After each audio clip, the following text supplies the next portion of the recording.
দেশের 10টি ব্যাংক দেউলিয়া অবস্থায় আছে বলে মন্তব্য করেছেন বাংলাদেশ ব্যাংকের চেয়ারম্যান ও বিশিষ্ট অর্থনীতিবিদ গভর্নর আহসান এইচ মনসুর।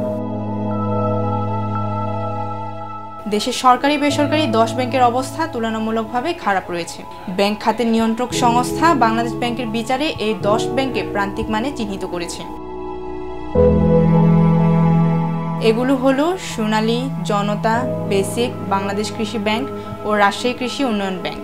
বেসরকারি ব্যাংকগুলোর মধ্যে রয়েছে AB bank, Bangladesh commerce bank, Padma bank ও ICB Islami bank.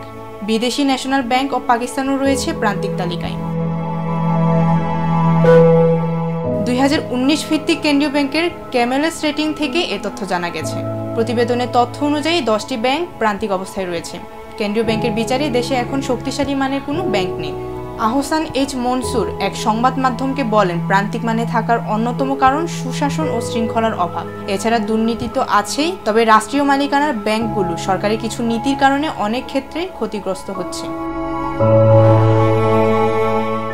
Desk report, ভোরের পাতা।